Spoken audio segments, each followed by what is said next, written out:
Alright, so today I'm going to be showing you 5 things throughout Dublin, or buildings throughout Dublin, statues, stuff of the sort, that I feel like represents American culture. Giving you a brief explanation about them, and yeah, so let's get ready for it. So I am here at the first church that Martin Luther King spoke at. They have a monument to represent him.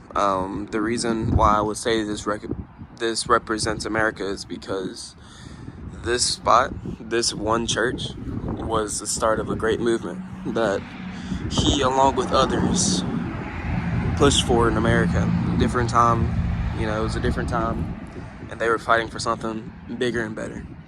And that's why I would say that this is something that represents America. Another place in Dublin that I chose that represents American culture would be the Dublin Police Department. The reason being is because the police department is built here to protect us, protect our amendments, protect our rights, protect us as people in general. Without them, this place would kind of be a frenzy. So thank you for all their services and the services that they provide. But this is one of the places I would say represents American culture. The American flag and the Georgia flag, I would say represents American culture because, for one, the American flag is what we fought for. It shows that we fought for the freedom that we fought for again from Great Britain, right? And the Georgia flag is because, we're part of the original, I want to say it's 13 colonies, and that's why there's 13 stars should be on there. It also signifies us as an individual state. We make our own laws, but we are still under the nation as a whole. Thus, the U.S. government. This is why I would say represents American culture.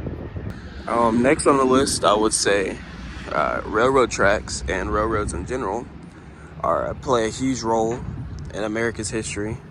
Not only in the past, but also today. It played a way to, or it allowed for us to get things from one side of the country to another.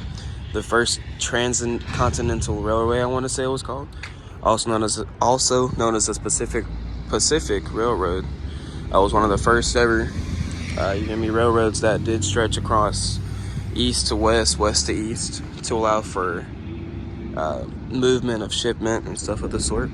And that's why I would say that this is a part of America's history, America's culture. It plays a huge part in it. The last place I have on this list is the VA. Ironically, coming from a small town, Dublin, Georgia, this is the Carl Vinson VA, which it is the largest VA in the U.S. So I'd say that's a little fun fact. Let's see. One reason why I would say that this fits American culture is because this is a place where retired soldiers, retired vets are able to come here after their service and, live out their best life. And it's great that they did that because they fought for our rights. They fought to protect our rights and everything of the sort. So thank you for your service to all you retired vets, people who are still in service and people who are in the reserves. Thank you for that. Carl Vinson VA. Hey, Professor Crump. These were my 5 places in Dublin that I feel like represent American culture. Please don't fail me.